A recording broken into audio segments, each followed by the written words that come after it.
서비스입니다. 결혼은 현실이다. 대한민국은 저출산이 심각합니다. 요즘 정부에서 저출산 대책을 내놓고 있지만 백약기엔 무효죠. 왜냐하면 우리나라와 같이 황금만능주의가 팽배한 국가는 저출산이 당연하기 때문입니다. 황금만능주의는 결혼 출산에 관한 모든 것을 비용과 수익으로 계산하기 때문에 자신에게 손해라면 결혼도 하지 않고 아이를 낳지 않습니다. 국민입니다. 아이를 낳지 않으려 하죠. 아이를 낳으면 대학까지 보내야 하고 대학도 메디컬이나 명문대를 보내야 합니다. 따라서 엄청난 사교육비가 발생을 합니다.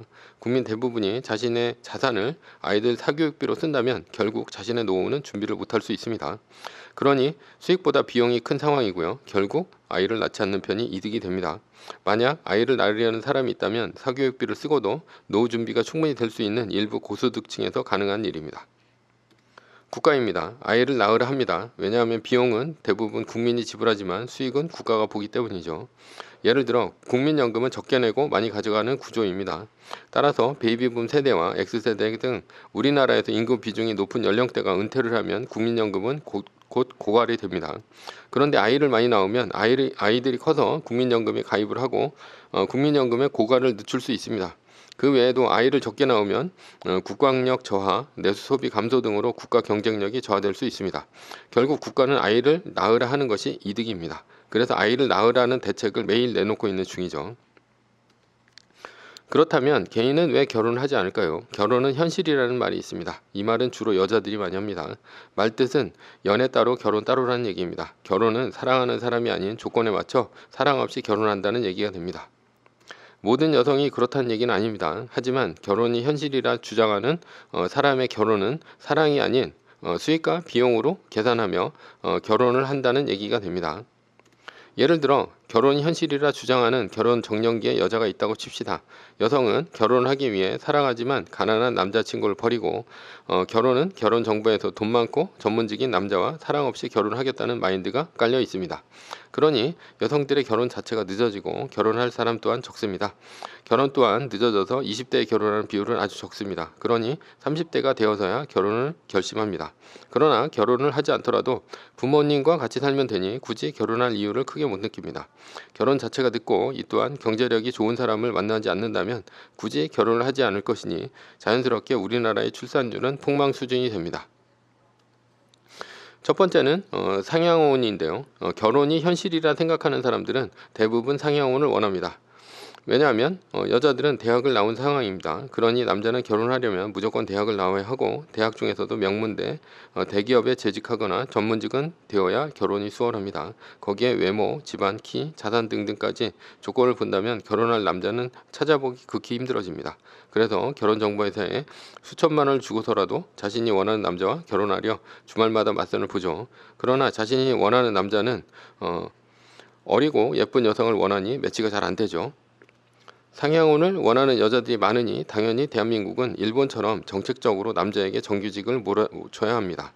그리고 여자는 일본처럼 비정규직이나 아르바이트가 되어야 합니다. 그래야 여자들이 원하는 상향혼을 한 남자들이 많아지죠. 그러나 한국은 구직에 있어서 남녀 평등을 넘어서 여성 고용 할당제 등으로 오히려 여성 우대를 하고 있는 중이죠. 따라서 좋은 직장을 가진 남자의 수는 점점 줄어들고 있습니다. 결국 상향혼을 할 여자는 많지만 그렇게 할 수 있는 남성의 수는 극히 적죠. 미혼 남녀가 늘어나는 것이 대한민국의 현실이 됩니다. 두 번째는 법인데요. 갈수록 대한민국의 법은 남자에게 불리해지고 있습니다. 가정주부로 살아도 이혼을 하면 5년 후에는 남자의 재산 25%, 10년 후에는 50%를 가져갈 수 있고 국민연금도 반으로 나눠야 합니다. 게다가 이혼 시 집의 명의가 남자에게 있고 이것이 전 재산이라면 이혼한 부인에게 반을 줘야 합니다. 문제는 집을 팔고 나서 양도세는 남편의 몫이라는 것이죠. 이러니 남자는 기본적으로 재산이 있다면 재산이 비슷한 동질혼을 추구하게 됩니다. 따라서 상향혼을 하려는 여자와 동질혼을 하려는 남자와의 결혼 미스매치가 갈수록 심해지고 있습니다. 세 번째는 사회 분위기인데요. 사회 분위기는 결혼을 하려는 남자에게 바라는 바가 더 많습니다. 즉 남자가 손해를 봐야 한다는 얘기입니다. 예를 들어 남자는 집, 여자는 혼수라는 공식이죠. 사실 남자는 군대 때문에 사회 진출이 늦고 남녀 평등의 구직 특성상 남자가 오히려 불리합니다. 따라서 재산 형성이 늦고 취업이 쉽지 않습니다. 그럼에도 불구하고 내 집 마련이라는 남자가 큰 부담을 져야 합니다. 남자는 집, 여자는 혼수라는 공식은 예전의 공식이죠. 예전 같았으면 집값이 요즘처럼 비싸지도 않았고 2000년대 초반만 하더라도 남녀가 20대에 모두 결혼을 했죠. 따라서 여자가 3천만 원 정도만 해오면 남자는 4천만 원 정도의 작은 아파트 전셋집이라도 얻을 수 있어서 부담이 없었습니다. 여자 또한 어린 나이에 시집을 왔기 때문에 돈을 모을 기회가 거의 없었죠. 그러니 이런 공식이 들어맞았습니다. 그러나 결혼을 현실이라 얘기하는 여자는 빌라나 원룸에서 신혼 살림을 할 생각이 거의 없습니다. 남자는 집, 여자는 혼수라는 공식은 이미 철진한 공식이죠. 이제 결혼을 하려면 남녀가 같은 수준의 재산을 가져와야 합니다. 이렇게 사회적 인식이 바뀌고는 있지만 아직도 대부분은 결혼을 한다면 남자가 더 부담하는 것이 사실입니다. 그렇게 된다면 대한민국의 상향호는 점점 더 힘들어지고 유럽이나 미국처럼 동질혼이 대세가 되어갈 것입니다. 네 번째는 재산인데요. 요즘에는 남자들이 야가서 여자의 재산이 없다면 결혼을 하지 않는 경우도 흔합니다. 예를 들어 여자와 남자의 학력 수준이 비슷한데 여자가 남자보다 훨씬 적은 재산을 가지고 있다면 남자는 어떤 판단을 할까요? 결혼을 하지 않겠죠. 남자는 여자가 사회 진출이 빨랐는데도 적은 재산을 가지고 있다면 경제관념이 없는 여자라 판단하겠죠. 경제관념이 없다는 것은 자신의 월급을 저축이나 투자가 아니라 여행, 레저, 소비로 썼을 가능성을 높게 봅니다. 그런데 경제관념이 없는 여자가 결혼을 한다면 아무리 전문직이라 하더라도 돈을 쓰자고 덤비면 나만 하는 것이 없겠죠. 재산이라는 것의 특성상 경제관념 없이 돈을 모으고 불리는 것은 거의 불가능합니다. 재산을 모으고 불려본 경험이 없는 여자가 결혼 후에 갑자기 재산을 잘 관리할 가능성은 거의 없습니다. 그래서 남자가 여자의 재산 정도에 따라 경제관념을 판단하는 것은 굉장히 합리적인 판단이라 할 수 있습니다. 다섯 번째는 아이인데요. 결혼이 현실이라는 여자가 조건에 맞춰서 결혼했다고 칩시다. 그러나 여자는 사랑 없이 결혼했기에 당연히 아이 낳기를 싫어합니다. 사실 결혼이 현실이라 생각하는 여자는 남편이 아닌 자신에게 용돈을 대줄 아빠를 찾았던 것입니다. 자신의 부모는 늙고 병들고 죽습니다. 게다가 은퇴를 해서 돈도 없을 것입니다. 그러니 남편이 아닌 자신에게 용돈을 주고 생활비를 대줄 젊은 아빠를 찾고 있는 중이었죠.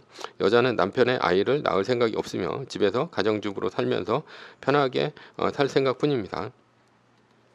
결혼이 현실이라는 여자들에게는 그래서 패턴이 있습니다. 초기에는 맞벌이를 하죠. 그러나 회사 생활은 나이가 들수록 점점 더 힘들어집니다. 결국 여자는 아이 낳는다는 핑계로 회사마저 그만두게 되고 남자 혼자서 싱크로 외벌이를 합니다. 물론 아이 낳을 생각이 아닌 회사 그만둘 생각으로 아이를 낳는다고 얘기한 것이죠. 그래서 회사를 그만둔 다음에 남편에게 아이를 낳지 말자고 얘기를 합니다. 남편은 아이를 낳지 않았다면 결혼을 왜 했나 하는 생각이 황당해하죠. 물론 대한민국에는 사랑 하나만 보고 결혼하는 여자도 있을 것입니다. 그러나 결혼은 현실이라는 사람의 생각은 결혼을 철저히 비용과 수익 측면에서만 생각하고 절대 손해보는 장사는 안 합니다. 이런 사회 분위기 속에서 육아는 힘든 일이라 전제를 합니다. 정부의 출산 대책의 근본은 아이를 키우는 일은 즐겁지 않고 애써 견디는 데 있다 이렇게 가정을 합니다. 그래서 출산 대책이라는 것이 보육비 지원, 주택 부담 완화와 같은 비용적 측면에서의 대책만 있습니다. 국가는 아이는 비용이 많이 들어가고 키우기에 까다로운 달갑지 않은 존재라는 것을 가정합니다. 결국 국민 개개인은 아이를 낳는 것이 이득인지 손해인지 계산하고 대부분 출산을 포기합니다. 자본주의 선진국에서는 이해 득실을 기준으로 생각하는 사람들이 대부분이라 볼 수 있습니다. 따라서 선진국에서 인구가 감소하는 것은 당연한 현상이죠. 미국은 예외인데 전 세계에서 미국으로 이민을 많이 가기도 하고 남미 등에서 불법 이민자가 늘기도 합니다. 그래서 미국의 백인 중산층의 비율은 매년 감소 중입니다. 1970년대 백인 중산층의 인구 비율은 약 44%였으나 2020년 현재 약 28%로 감소하고 있죠. 대한민국은 이대로 간다면 2025년에는 노인 인구 비중이 20%를 넘는 초고령 사회로 진입이 예상됩니다. 그렇다면 결혼에 관해 우리는 어떤 선택을 해야 할까요? 일단 결혼은 현실이란 말은 헛소리입니다. 왜냐하면 사랑 없는 결혼은 반드시 실패합니다. 꼭 이혼이 아니더라도 결혼은 현실이라는 생각은 시작부터 실패한 결혼입니다. 결혼이 현실인 여자가 왜 남편을 선택했을까요? 왜냐하면 여자는 사랑 없이 결혼을 했기 때문이죠. 결혼의 조건은 남편을 ATM 기기로 봤기 때문입니다. 그러나 문제는 사람은 환경의 동물이라는 얘기입니다. 남편이 억대 연봉에 전문직에 서울에 자가 아파트가 있어도 두세 달만 지나면 익숙해진다는 것이죠. 더 이상 조건이 좋아 보이지 않고 당연하게 익숙해집니다.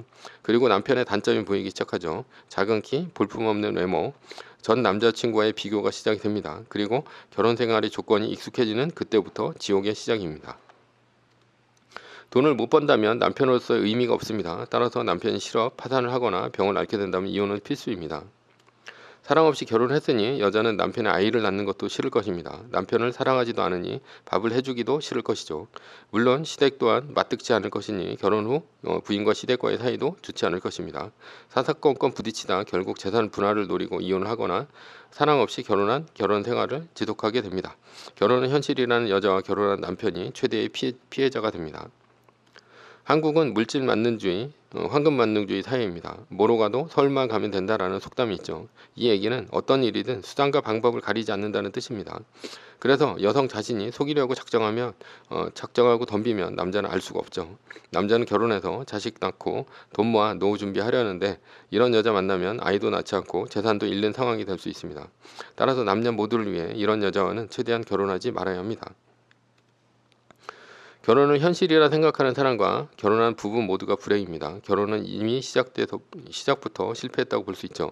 결혼은 비용과 수익의 관계가 아닙니다. 특히 결혼 후 아이를 낳는 것은 경제적으로 따지는 것은 더더욱 아니죠.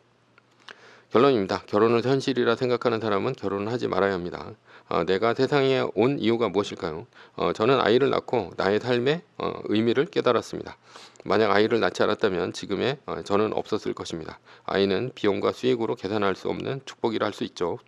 저는 세상에 태어나서 아이를 낳는 일이 가장 잘한 일이라 생각합니다. 따라서 결혼은 현실이라는 말은 헛소리라고 생각합니다.